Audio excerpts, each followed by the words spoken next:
cost a little more money, so nobody wants to, the good ones, so nobody wants to buy it, okay? I told you you wouldn't pay for them. So here's all the fine fescues. These are all the different species of fine fescues we deal with. They have different characteristics, but we call them all fine fescues. These are the seeds per pound on the various species. Seeds per pound may vary by 30% depending on variety and the climatic conditions for production. Recommended seeding dates from early spring, March to May. Chewings and slender creepers come up better. They're some of the ones you can get up real early in the spring, better than perennial ryegrass. We go late summer, August to September. Usually we don't recommend, but around here you can do them June and July. It doesn't matter. If you're on the East Coast, don't, but here you can do it. I'll tell you. Fine fescues, very good shade tolerance. But people go out there, they see them in shade blends and they think they can only survive in shade. They also do very well in full sun. I've had them in full sun all the way down into Georgia, into California, in the hot, dry area. They persist. So they're not just for shade blends, people. They perform well under low fertility. In fact, they're better adapted to low fertility. We've done improvements. Used to be poor traffic tolerance. We've done a lot of improvements. You have to get endophyte infected ones if you want insect damage. Chinch bugs, cutworms, and sod webworms, if you get them endophyte infected, you will not have problems with any of those above ground feeders. But endophytes do not protect against crane fly, larvae, or grubs. We don't do nothing to the roots. How do you evaluate the shade tolerance? We've got various kinds of shade, and we've got some trials that are under shade trees, and you put them under shade trees. And the things that do best under shade trees, depending upon the type of shade, are your hard fescues, probably then your slender creepers, your chewings, and then your strong creeping red fescues, okay? The other thing that does extremely well in shade trials is tall fescue, turf-type tall fescue. If you've got really, really moist shade, like it's wet all the time, hard fescues will not persist there. You'll have to use the red fescues for that. If you've got really wet and it's pine trees or it's a Douglas fir stand, okay, you go out in the forest, Douglas fir, is there any grass growing, okay? It doesn't work. You get these people who keep trying to tell, I've got to grow grass under there. It doesn't work at a certain level, under Douglas fir, under pine trees, nothing, no how, it will not work, okay? Give up on it. I'm not a miracle worker, okay? I got these, you get these landscapers, well, I got this real expensive client and they want something there. I says, your only solution is you seed, it comes up, it looks green. You come back in 2 weeks, you put more seed down. Because nothing's going to persist under that environment in certain areas. I said, if they've got enough money and they insist upon grass, you just keep putting more seed down. That's the bottom line. Some of them just don't, they don't want to listen to it, but it's not possible, so you just tell them what they got to do. You can use a high stress tolerance. We've really improved this. Used for low maintenance turf alone. There's a major percentage of blend. Improved cultivars allow for use high quality turf. You can get all the species endophyte enhanced for resistance to crown and surface feeding insects. This also makes fine fescues resistant to dollar spot and contributes to red thread resistance if you've got endophyte in them. It tends to help. We think it's something to do with the nitrogen metabolism going on with the endophytes, but if they're endophyte infected, not only does it help with these crown and surface feeding insects, it tends to help with dollar spot and red thread, okay? Not just for shade mixtures. You should be using them all over the place. If you look at in-tep trials, the hard fescue, sheep fescue, and blue fescue has the greatest drought tolerance in in-tep trials. They do not like it in the Pacific Northwest if you have wet shade, okay? Wet shade, they're not happy. Any place they have wet feet, the hard fescues will not persist. I've demonstrated this in low areas of my farm multiple times. I will tell you this, they will not survive here if it's a soggy wet winter place. They won't like it. The slender creeping red is the next highest drought, and it will tolerate wet feet. It's also the salt tolerant one, and it will take the lowest height to cut. Then the strong creeping red fescue. Chewing's fescue tends to be the weakest for dormancy. They go dormant, but they are better for wilting. They don't wilt as much, but then once they do wilt, they go dormant, but then they come back. And they all come back pretty well from drought. Okay, the fine fescues, these are the ones that spread by tillers, and these are the two species that spread by rhizomes.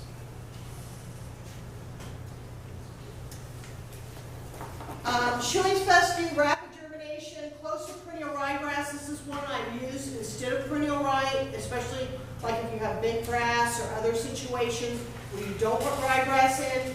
I tend to use Chewing's fescue and or slender creeping red. Very winter active growth. Good heat tolerance. They will take a low height of cut on most of these improved cultivars. Very good shade tolerance. If you looked at low maintenance fairway trials in Wisconsin and Minnesota and Illinois, Chewing's fescue has always shown its highest performance. And where you put wear on them, you tend to get Chewing's fescue again was the highest performance. So if you're trying to grow on a fairway, a fine fescue, Chewing's fescue tends to be the most wear tolerant and show very good drought tolerance at the same time. So we use them with colonial bent for low maintenance fairways.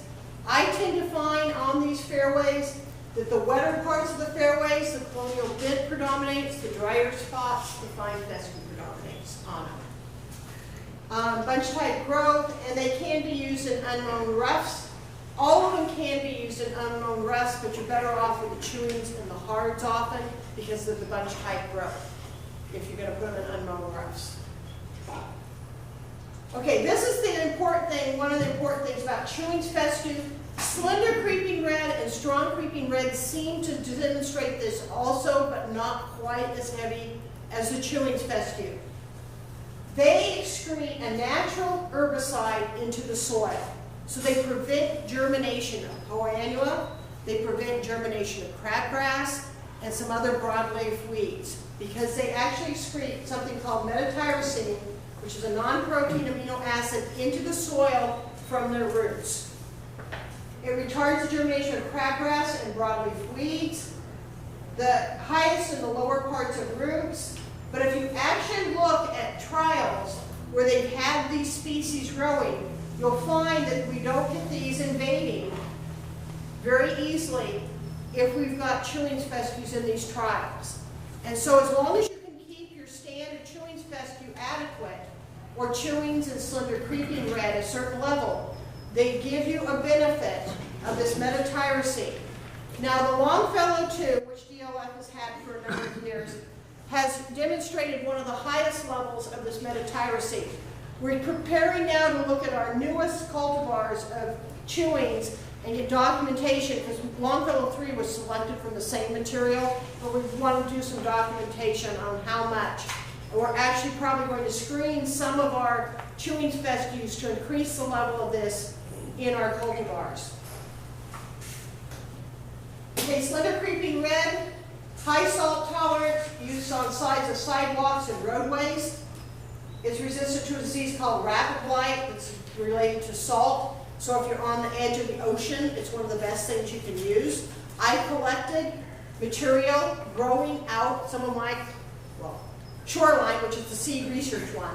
Actually, some of the plants were collected that went into that, growing out right in where they were submerged part of the time in the ocean.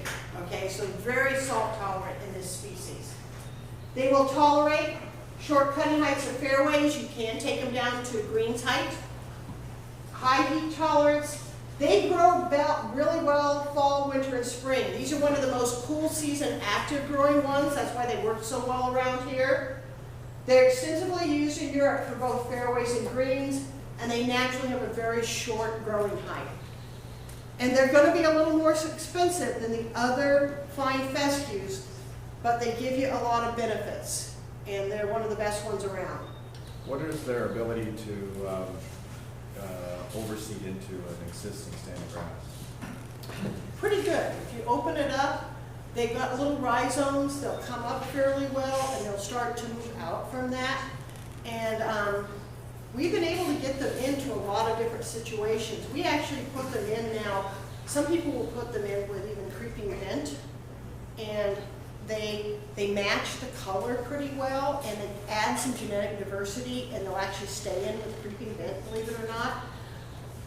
Into Poanua, I haven't demonstrated it as much as far as interseeding, but as long as you get a hole in the canopy so it can get up and going, it will do pretty well. The other thing it does,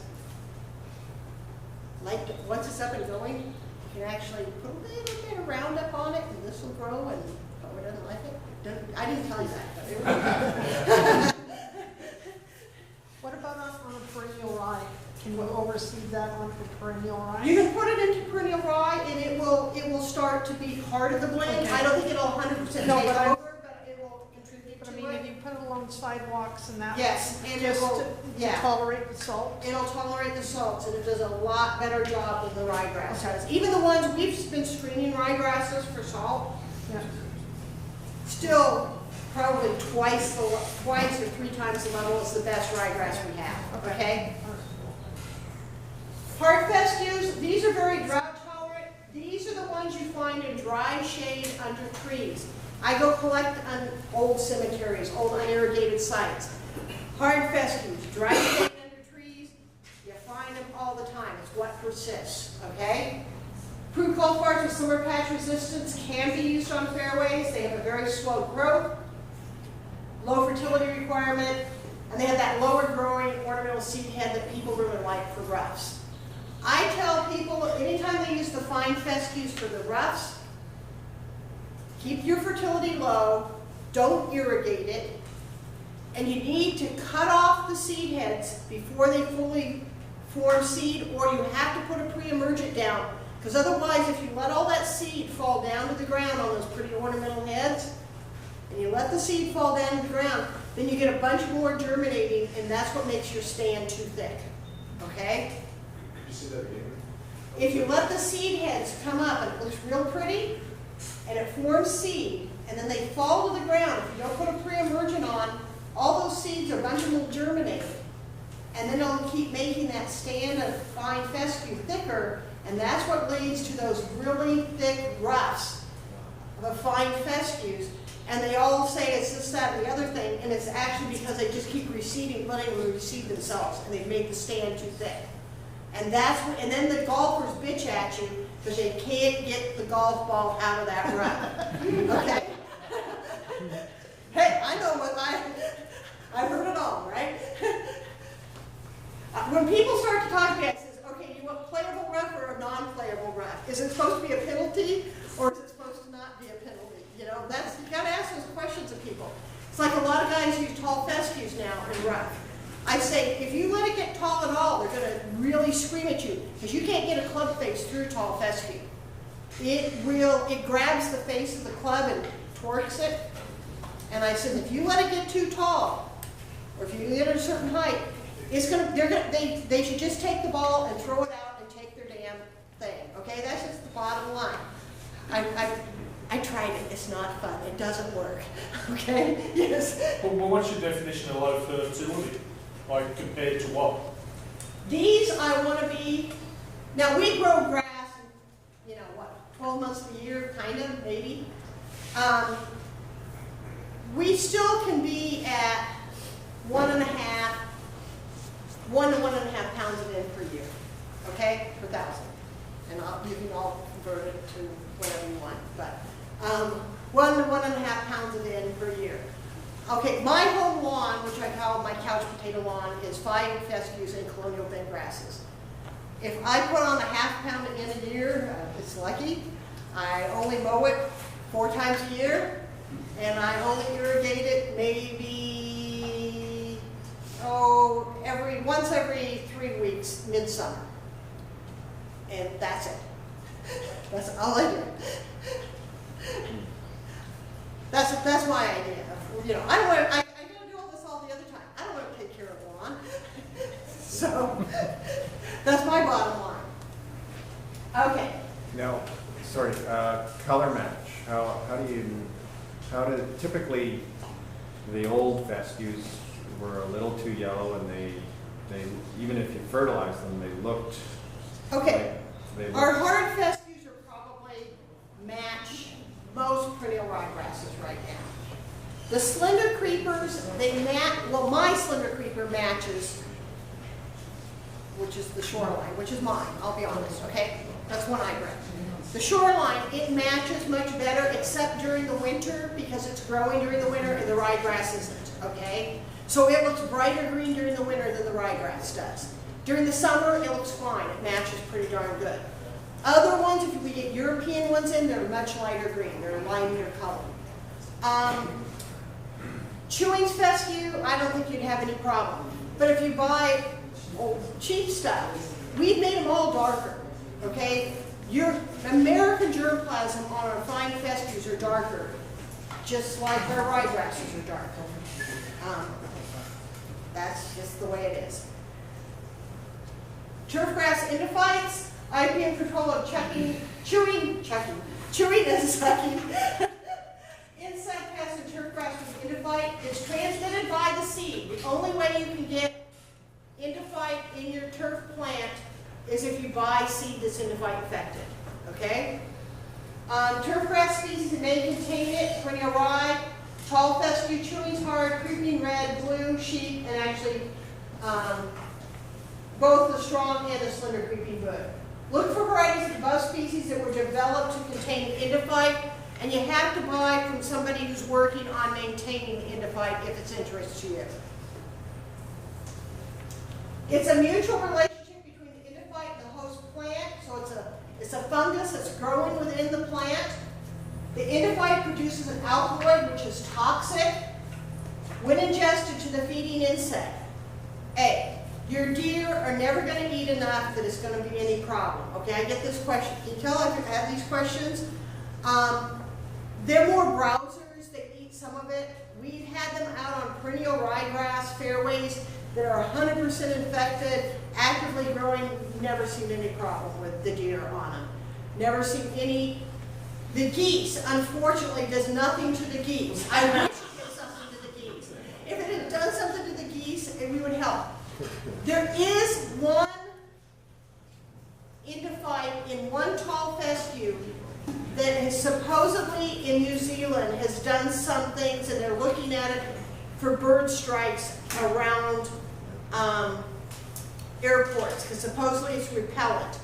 We have done some research in the U.S. with some of the endophytes with tall fescues, and it does seem to do something to help reduce the level, but I would never put a guarantee on it, because if they got nothing else to eat, geese are going to go eat it, okay? They're fat, they're lazy, they're whatever. They're flying rats is what they are. And, you know, but it doesn't work. It doesn't work against, so anybody who tells you it's going to help, they're lying to you, okay? Doesn't work. Common insects affected, cutworms, sodworms, armyworms, shitbug, billbugs, weevils, all those are affected by the endophyte, and it keeps them away. We seem to see the annual bluegrass. Are we seeing any annual bluegrass people here yet? It's getting bigger and bigger in the eastern U.S. and Canada, eastern Canada. Somebody's going to bring it over here, and then we're going to be sunk. You realize that. But if you put a little in, it tends to help repel it from the area if you put a little of this in. Okay, now we're getting to the more exciting part. Just one minute. Microclover. The microclover's in the back. I'm just going to give you a quick stuff. This is a comparison. This is a standard Dutch white, and there's the microclover on a standard stuff. Microclover tends to increase the wear tolerance of any standard grass we put it in. So this was where they only had 4%, 26% bare soil, where when we had the microclover added in, we had no bare soil. You can kind of see it better there than there. I hate it when you can see it better on the computer than up on there. Here's with microclover, a standard ryegrass, and here's without microclover with the same amount of wear put on it. So you can see how much wear tolerance we get. And the thing is, what you can't see unless you're like me and you're down there looking at it, is it's not just that there's more microclover there's more grass in there too. So it helps protect the crown of your grass better, so you keep more grass in the stand when you put that wear machine on it. So there's actually more grass in addition to being microclover in that stand. So this was with mowing only, this was only grass, and this is how much grass we had. This is with mowing only, this is how much clover, this is how much grass. When they put the wear on it, the grass only, we had this much dirt, this much grass. When we put, here's the clover, here's the grass, and we have much less dirt on that same stand with the same amount of wear. And we have a whole much coverage. And that at the end of the day is what we all want, is more cover, because then we have less problems. We have less injuries to players. And it prevents weed establishment. Here's an area where they didn't put microclover, same area where they did put microclover, and you can see the difference in how much weed we had in that stand of grass. And we think it's basically because it's just quietly feeding the grass. So it's not just that there's microclover, it's keeping the whole stand denser and healthier. And so when we're looking at these sites where we can't use as much chemistry anymore, we can't use as much fertilizer, this is another tool in our toolbox, is using microclover with these things. So it adheres the nitrogen just like regular clover would. What? It adheres the nitrogen. Yeah, it actually creates some nitrogen, puts it out. And the thing about the microclover is that, we have some people who go, well, I'll just, and people used to do this, use standard white Dutch clover. It's cheaper than the microclover, okay? But what it tends to do is it tends to clump, the white Dutch, when it's in the grass, and it looks like a weed. Well, this is lower growing, and it has a more fine textured system of stolons in it. And what it does is it stays in the canopy, it stays lower, and it's got this finer textured thing. So it never looks like a weed, it looks like it belongs, because they stay in a blend together, okay? The grass and the clover work together. So it never looks like you got a weed, it looks like it's intentional. Does it eventually take over the grass? I have had it in plots for 5 years, and it kind of depends upon, because sometimes you still want to put some nitrogen on, and it kind of depends upon you look at the situation, and if it looks like maybe you're getting a little too much microclover, actually if you throw a little nitrogen on sometimes, and it depends upon the species of grass. Some species tend to predominate better. Ryegrass, they just stay in a blend. Hard fescues, under really low maintenance, the hard fescue will start to overdominate a little bit. Chewing fescue, they tend to stay blended fairly well together. Tall fescue, I'm still having a little bit of, I'm not quite know what I don't know if I want it with tall fescue yet, I'll be honest. I'm still playing around with those percentages. But we've done a lot of research, and there's a lot, but we think there's a lot of benefits to it. A lot of people are really excited because if they want to be ecological, landscapes, home lawns, they've been adding this into their existing stand of grass, and it's providing benefits. I encourage them to add it with some improved grass at the same time, and then you get the benefits of your improved grass and the microclover. But some people have found that the other thing is it's low growing. We don't have to mow it much. Everybody stays kind of low and happy, and there's not much mowing that's required of it. On the pie chart that you showed just previously, what was the percentage ratio of microclover to perennial iris? Okay, what we start with, we usually start with about 5% perennial or microclover in the blend. But as it becomes established, that you see over time, all of a sudden here, when they were just mowing, it actually came out, they had about 80, 65, 75% of this, but where they put the wear on it, they were closer to only maybe 50% ryegrass, and the rest of it was microclover. So it kind of switches around how much wear you put on it. We basically don't think you need more than 2.5 to 5% in a blend. And most of the time, we sell you 2.5%, but we coat it, and we sell you 5, but it's coated, so it's really 2.5%. But yes? there's a turf farm in the Okanagan that puts in, used to put in 2% in his mix with Kentucky bluegrass. Yeah. Thought it was too much, with 1.5%. Mhm. Supplies all the nitrogen or fertilizer he says for the year. Yeah. He sprays it out right at the end. So he sprays it out, so it's a natural, and then he just sprays it out. And like I said, I've played with various percentages. I think 2.5 is adequate if it's raw seed. If it's coated seed, you're probably going to be, because a lot of it we put it in coating, because in the coating, it actually blends better with the grass seed, because it's a small roundish seed, and when it's when it's raw and you put it in with the grass seed, it tends to fall to the bottom of the bag, and so the guy dumps it out, he puts it out in his thing, and then he ends up with a clump of it right at the end. Where if you actually put it, the coated seed tends to stay in the blend better with the grass seed. It works better. People say, well, why do you do it? And I said, well, part of it, it just makes it easier for the average person to use. Okay, we got 15 more minutes. Yep. Okay, talk a little bit about Poa subspecies reptans or Poa reptans. Just quick, real quick, because I've got to go a little bit into big grasses too. Poa is a circumpolar native weed found on every continent. The annual weed. It's been found on Antarctica even, okay? This thing can survive anything. It'll come up, it'll do everything. Ranges from true annual to greens type perennial under close mowing. High tiller density, excellent putting surface. It invades other grasses by seeds and tiller rapidly. If you've got it for your grass, you don't have to worry about Poa invasion. Hey! I'm an optimist. Oops, I went backwards. Okay, it started as a cross between Poa infirma and Poa supina. Probably occurred in Spain. The chromosomes were doubled, so it has 4 sets of chromosomes. It's primarily self-pollinated, so it's hard to get crosses and actually improve it, because it actually pollinates before that grass flower opens. The greens type phenotype is unstable. We select desired plants, produce seed.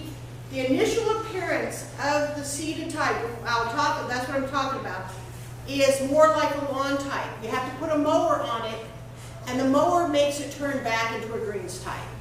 And it's this whole thing, this cycle of epigenetic influence on it. If you need sod, Boss sod has plugs from old horses, and it's the only one around. So this is Poa reptans. This is the new one that's on the market now from DLF. It's called 2-Put. The other one used to be True-Put. This is 2-Put. It's a seeded type. It's a medium green, uniform color. Has a very short flowering season, which you can control with the plant growth regulator. It only blooms for about 2 to 3 weeks. It has rapid germination and cover, and then it gets denser as you mow it. So the first year you put it out, it looks a little more like the lawn type. As you keep the mower on it, it turns more back into that greens type. It can have winter kill, low heat tolerance, seed heads, high water use. But one of the things we have had, guys, and it's just gone. And so one of the things we've had, guys, recently in this winter that occurred, and I have had talks from throughout the country. A lot of guys went Poa greens. This 2-Put was actually selected out of Minnesota, so it's got better cold tolerance than a lot of Poa that are out there. So we have had guys using it to repair their Poa greens that were damaged by the winter, because it does have better cold tolerance than a lot of them. But it is more that Minnesota type cold tolerance, not necessarily the kind they get in some areas of the country where it drops down, temperatures come back up, and it breaks that winter hardiness. It's more consistent cold tolerance. It's not that cyclical stuff that can occur here, where it's growing one day and then it's, minus whatever the next day, right? Won't swear to it on that. The other thing is, we found that a lot of guys, why they started using the 2-Put, and some of them went into actually using creeping bent to repair greens. We had a lot of greens damaged by the winter in the Midwest. And a lot of guys sat there and waited for a month. They kept waiting for their bank of Poa seed because they had poa greens and they kept waiting for it to regenerate. And this is something I learned this year. This was a few years ago in Corvallis, and I don't know if you can see the holes there in that canopy. We've been doing such a good job of controlling our flowering and our poa annua and our greens. We no longer have that seed bank we used to always have in our poa annua, in our seed banks, in our greens. And so some guys found out they kept waiting for it to come back, and it didn't come back. So then they had to make a choice whether they were going to drop bent grass seed or they were going to come in and buy 2-cut and try and get it back in there.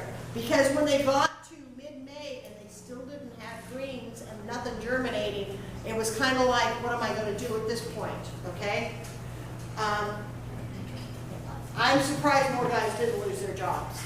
I'll be honest, I really am. It has a seed bank. It can produce seed at the lowest height. And so why did poa win so often? No bent grass seed for repair of holes, ball marks, and wear open canopy for seed germination. I tell people if they want to keep bent grass, they got to keep putting bent grass seed, because if you have a hole in the canopy and the only thing that's there to germinate is poa annua, what's going to germinate? Poa annua. And how quickly? In about you close your eyes and poa's there, okay? That's how poa does it, okay? Poa annua tolerates low oxygen and root zone better than creeping bent grass. That's organic matter. Overwatering.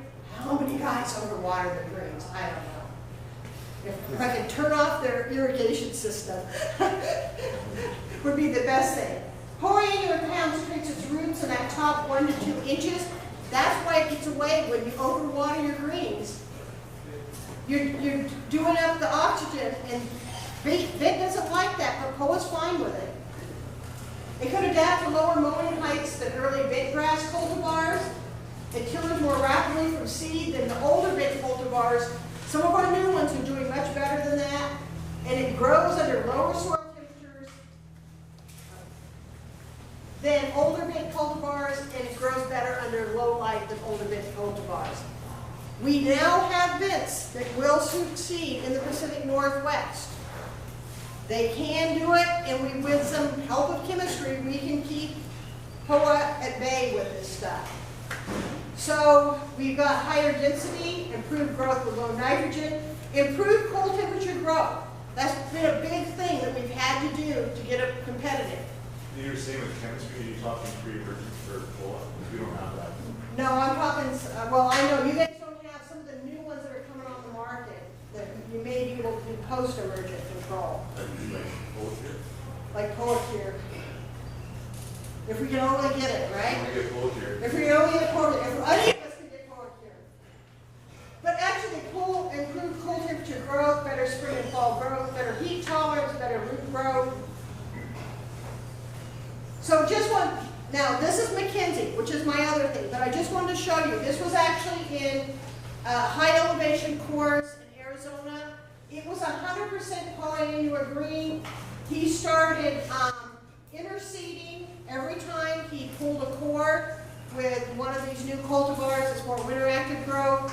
And within 2 years, he managed to get himself to 70 to 80% bent grass just by interseeding. Was he using anything as a growth pattern for the pole? He was just using his standard PGR, and so he was using some Trimet. Okay. Yeah. Unfortunately, you guys don't have enough of this stuff, but he was using some PGRs to help. So this just shows you. Here's the CY2, and here's the Cobra 2 from DLF, and here's Pin Cross and Pin A1. So you can see they established. Some people say, oh, Pin Cross always establishes quicker. Well, these actually establish as quick or quicker than Pin Cross, and much faster than the older Pin A1 and some of those other materials. Fall color, here's the CY2. It's growing in the fall. Better than, here's Pin Cross down here, and that enables it, to be more competitive against, say, here's Pin Cross right here, Pin A1 for fall color. That cool season growth. You have to have it grow in the spring and in the fall, and that helps you be competitive against poa annua. And this is the CY2. This is the 2007 data on the 2003. And you can see it's right up there. These are an 1/8 inch or below greens. I ignore the ones where they're mowing it above 1/8 of an inch because that's what most people aren't doing anymore. So I kind of ignore that whole other set of data. This is Oregon State. This is the POA cure here. Here's Trimet, here's Chet, Cutlass, Amicarbazone. This is on a green. And this one's a little bit, in the Pacific Northwest, it doesn't work. It damages our stuff too much and cools temperatures. But the POA cure looks just the same as the Czech. If we could only get that going, it might help us a lot around here. One of the things we found, and this is an important thing, when we're trying to get creeping bitgrass established into POA annua, is the best thing we find is if you can actually seed in your warmer times of year, when your POA is not as actively growing. So anything you can do to open up that canopy and seed during the warmer times of year, your bitgrass has a competitive edge at that time of year. If you wait till September and even earlier in the spring, you get less of the bit and more of the POA comes back. So your competitive time is actually right in the middle of the summer. That's actually when you get the best time to try and fight off POA annua with seedings, believe it or not. And I just want to show you quickly, because we're almost done with time. In Japan, they interseed all the time. We sell so much bitgrass seed into Japan. They do a regular interseeding. That's how they keep their density up. They run, the average course over there is running 60,000 rounds minimum per year. Have you ever seen that seed research from Ohio State, Carl Denberger, where he did that pen program for 5 years? So apparently he came out with the A's and the B's, said go a 10th of a pound per week, and you'll gradually increase your pen stands. And he found out after 5 years, doing some genetic plots, he couldn't find any of the new called. But that was with those early pin ones. They're not as aggressive as the new ones. The new ones are much better. And the thing is, 1/10 of a pound, the guys I've seen who've been successful, the bigger the hole you do, the better off you are, okay? So you create like little mini. Yeah. And I've actually seen side-by-side ones in a lot of different environments where the guys are able to actually get it up and growing. Partially, it just depends upon how you manage it afterwards, too. So what rate would that be at? What seeding rate? What frequency? These guys, basically, they will go out with, most of them will go out, I would say, 1/4 of a pound every 2 weeks or so. There was a study done at Iowa State where they actually were able to get some stuff into POA annua, but they went up to 12 pounds in a season to get it in. But they didn't open the canopy enough in that study. The bigger your canopy hole is, the better off you are. There are people who do, we're almost done. Okay. Some of these slip seeders can help. They open up the canopy a little more. If you can verticut and open it up a little more of an opening. This is one at Desert Forest. He actually did a drill and fill, and then he actually sled. He actually tried to use the cedar attachment on that turf coat, and it put out too much bitgrass seed. He ended up with 8 pounds per 1,000. Oh my God, they were so thick. See? But at the end, he actually ended up with a stand. You can see him in there, and he actually ended up with a stand of new cultivars into his existing stand. I was just reading an old article while overseas, the following time. Yeah. And the research was saying that go light or really light with bitgrass, you're going to get better establishment than heavy. But now is that changing? That's changing. I'm finding more and more we actually find, the thing is, it's competition. And the thing is, you're competing with an existing stand of grass. And any existing thing has a competitive advantage over a little tiny seedling. You're going to lose 90% of those damn things, okay? 90% of them aren't going to make it. So just like we have found in sports fields where we go with these real heavy rates and we manage to get survivability in our heavy wear areas, especially if you're doing this or any of these management things, and you're still trying to play on top of it, you're going to lose 99% of them, okay? But that 1% over time will actually allow you to come in, and it will start to move it. And I've seen guys who do it. I was out trying to collect on some old greens that were, because that's where I get my new germplasm. You go out where there's really old greens and you find the best things. And these were all ones that had been established in Wisconsin before the 1920s. So I walked out on 2 of them, and you start driving around, and it's not, you know how they look pockmarked if they're really old? You know, they've got all sorts of colors and clones of this big and this big. Well, these had uniform cover. So I says, what have you been doing? And they says, oh, well, we've been interseeding with Providence for 2 years, and that's when Providence was one of ours. I had no idea. They had converted it from that kind of uneven look to a uniform stand of grass, because you could look like one cultivar, and all they've been doing was interseeding. So I've seen guys make it work. The guys who can't seem to work are the higher management guys. They tend to almost fuss too much. Yeah, we have a golf course here in the Lower Mainland. You've been using one of the 10 varieties since the 90s when it first came out, when Dr. Joe used it out. Yeah. We used it every year religiously. We switched to CY 4 years ago and see a huge difference in establishment and density when he does his seeding or aeration. Yeah, these new ones are so much better than the old ones. And we tell people, you gotta go back and use the new ones. I don't care if it's mine, whatever. Give it a chance. I think you're gonna find we really can start to move this whole number over with this new stuff. Is that true in Poa? You can get into POA. I had that picture of McKinsey. We've done it other places. We've been able, but you have to decide when you're gonna change your management strategy. You have to decide when you're gonna stop watering for that POA and start watering for that creeping bed. And when you're gonna start doing your management strategy and your fertility, you're going to have to back off, you're going to have to change a little of your strategy, and you're going to have to stop watering to keep the POA healthy and start watering more on a bed grass management. And I tell guys, I don't know the magic answer, but there's a certain point where you have to make a decision, and then you start trying to manage it more for the bed. This is actually a Como walk. He was doing interseeding, and he used these Dimples pines. I love these ones. These are, they actually go right on your aerator. Oh, I guess I took it out. But you can actually see the pattern the next spring. You can see the pattern because the new cultivar was much more spring active, and you can see all the places where it had come up, and it was there the next year. He pretty much in 2 years converted from old mint to new mint using these dimple lines. So how many years? 2 to 5 years. Depends upon the timing. Depends on how many interseeds are scheduled each year. If the turf is healthy and dense when the interseedings are scheduled, you're not going to get as much conversion.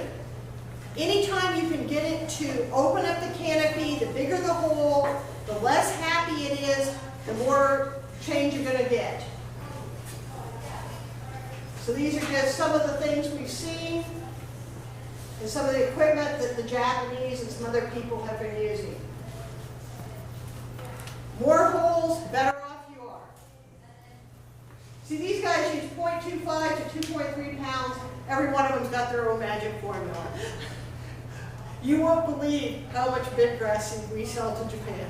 If you had a choice of smaller initials, tight spacing, or using a drill seeder on fairways, which would be your chosen color group? How big is the drill? Well, you're probably looking at 2-inch spacing on your overseeder. Yeah. You're going 2 directions, otherwise your fairways are going to fall apart. Yeah. On an area, you could go 1-inch spacing with a half-inch.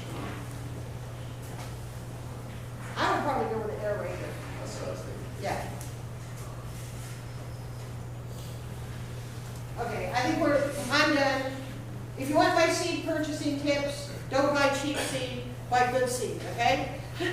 You don't get a bargain. And here's what, does everyone know how to read a seed label? This is American. What? Oh, this is American? Yeah. Okay. Oh yeah, you guys have a different label. Yeah, Yeah, I know that. And here's production from start to finish. We plant it, we charcoal band it, we swap it, which we're starting pretty soon. So we swap the blade of windrows. It looks like we're producing hay. We actually, so here's the windrows. We have combines that have grass headers that pick it up and put it in the combines. Then we have to take it to seed cleaners, and we actually are conditioners. We take the junk out, and that's it. Any questions? Somebody else going to use this? Possibly, yes. You want my remote control? You can use my remote. Well, you can, I'll be we'll have that later. Anyway, let's give a round of applause.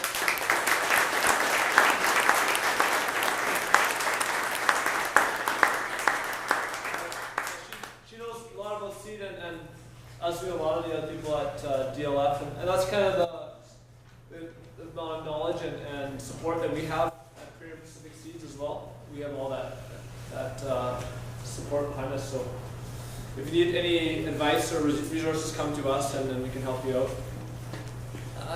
We're just going to go over some housekeeping stuff.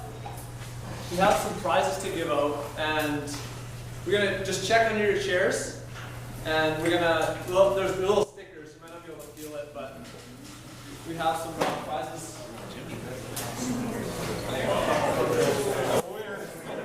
I'm a wiener.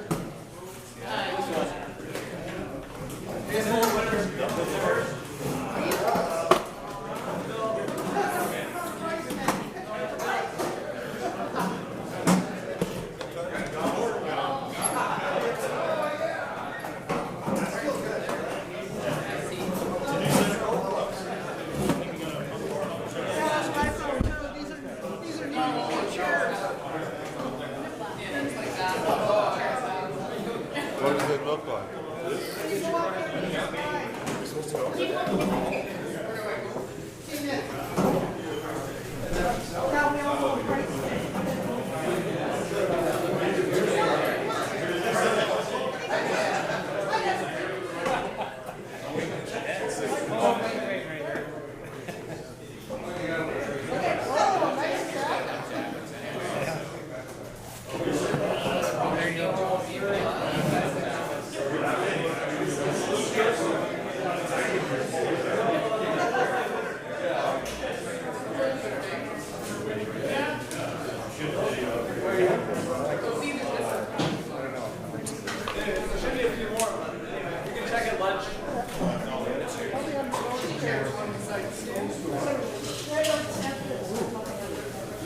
I just want to say a quick thank you to our some of the people that helped this event get put on. There you go up there. Oh, awesome.